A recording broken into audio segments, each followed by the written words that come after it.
Vaheguru Ji Ka Khalsa, Vaheguru Ji Ki Fateh.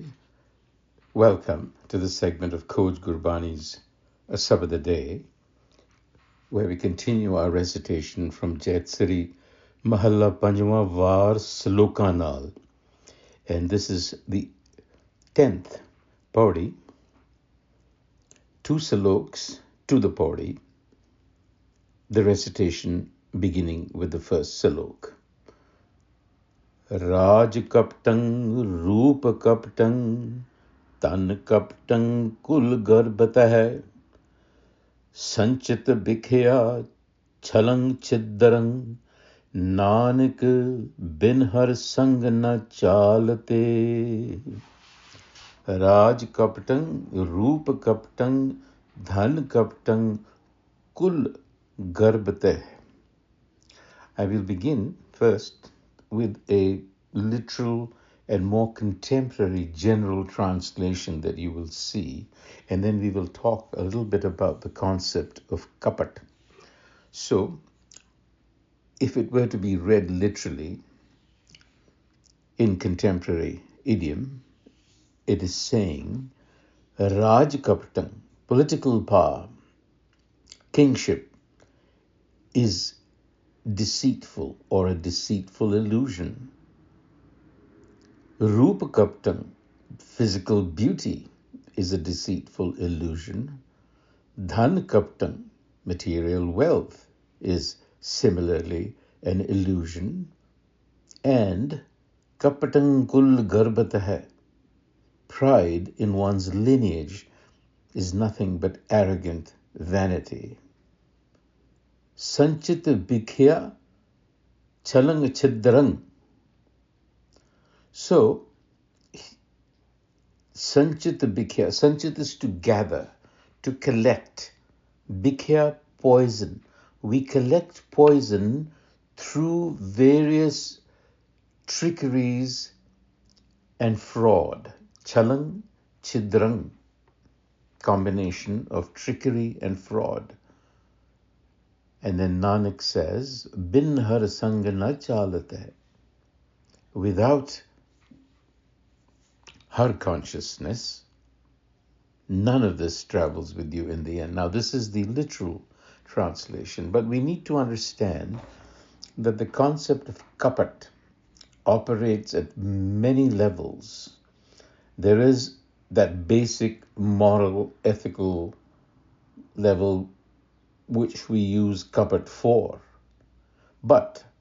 and we translate it, generally speaking, as deceit or hypocrisy or fraud. But in doing so, what we are running the risk of actually doing is to reduce the word to simply a behavioral flaw. And that misses its deeper philosophical weight, because there is a profound ontology behind all of this.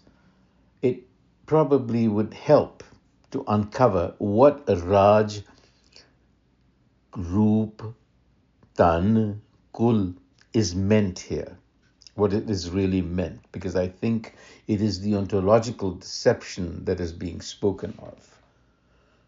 So, and the repetition is actually acting as a rhythmic hammer to shatter the way we look at reality. So this is not simply saying that kings and beautiful people and rich people are liars. It is not. It is saying that power, beauty, and wealth themselves are ontological illusions. They are deceitful guises that promise permanence and self-sufficiency but deliver nothing. They trick the consciousness into believing that the worldly spectacle is the ultimate reality. And Bikhya, because we are deceived by kapat, we spend our lives endlessly hoarding, sanchiti, material poison, not because the material world is inherently evil, but because the act of obsessively accumulating poisons our interiority. That is what is happening.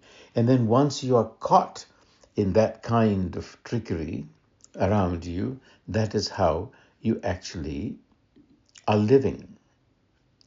So in various schools of Indian thought, the idea of kapat is tied very deeply to the mechanics of Maya.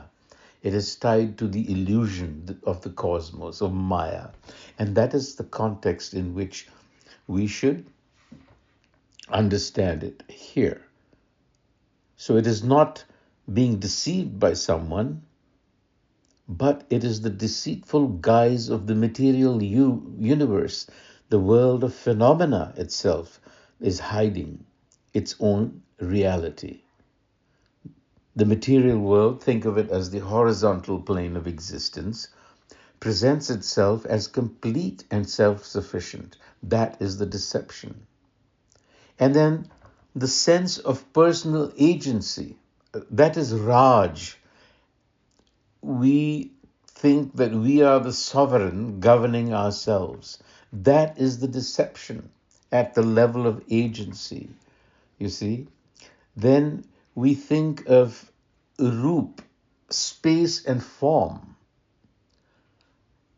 We think of Dhan and Kul. So there are 4 pillars upon which our identity most often rests. Each seems solid and self-validating, yet each is contingent and ultimately hollow.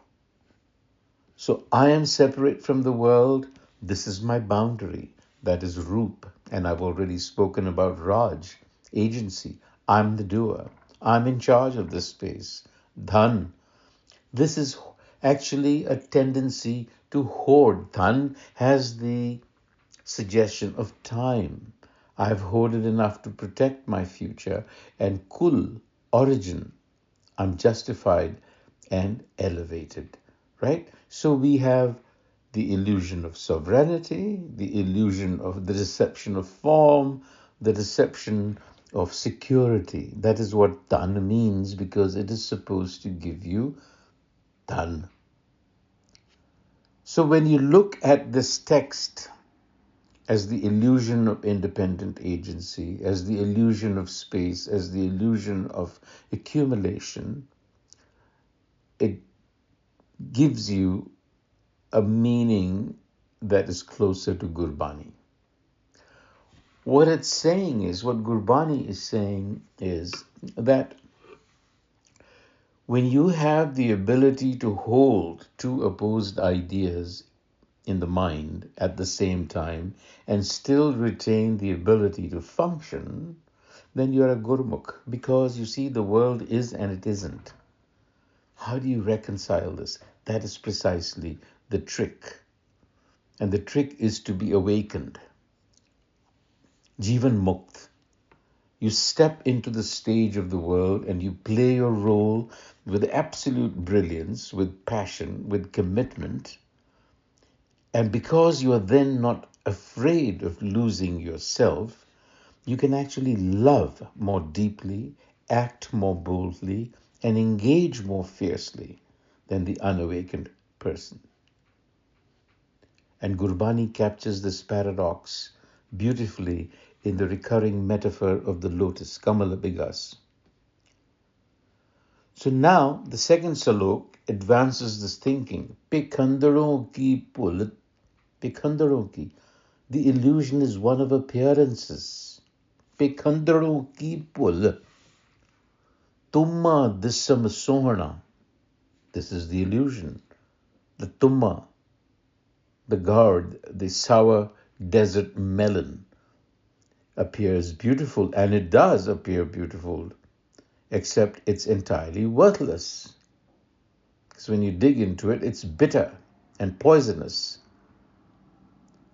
Adana lahandano mul nanak sathana julli maya. So this desert melon has been compared to the Maya that you live in. Maya has to be beautiful for you to pay attention to it. Attachment must be sweet for you to actually feel it. Otherwise, you won't pay any attention. Pikandaro ki pul. Why are you deceived by it also? The genius of Maya is, it is Dissamasona. It is beautiful. So this level of meaning of kapat needs to be understood. It's talking about your agency. It's not talking about that superficial level at which we understand it. And then the pauri. Chaladiyan naal na challa so kyun sanjiya. This is quite simple, right? I mean, that which will not travel with you when you depart, why exhaust yourself?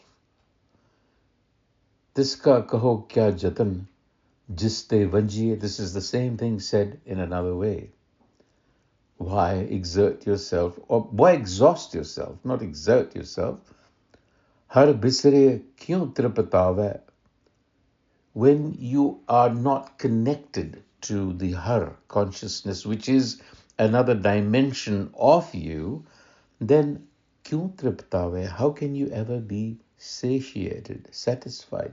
Na man ranjiye, ranjiye rajjana, to be satisfied. Prabhu chod an lage, again. You have allowed the remembrance, the awareness of the Prabh to be snatched from you. Narak samajhiye, you're living in narak. Narak meaning at the level of the mind, which can never be satisfying. Ho kripal dayal nanak pao panjiye. So, ho nanak kripal. But the source is always a benediction. It is benign. So the kapat is inbuilt into Maya. It gives you the illusion of agency. It gives you the illusion of form. Because after all, your form, which seems so solid, is not. It gives you the illusion of security through accumulating wealth. But even that has no reality. It can be gone in an instant. So narak becomes that lived psychological experience of the unawakened mind, manmukh. It's not some fiery afterlife. It happens right here in the mind. And this is the fear that we need to break. The hoarding, the vanity, the pride of lineage is built out of fear. And how do we live? Jaise jal mein kamal niralam. As the lotus rests untainted in the water, the duck swims, so consciousness carried across by Shabad. So we need to live in this world, but not to be of it. Vaheguru Ji ka Khalsa, Vaheguru Ji ki Fateh.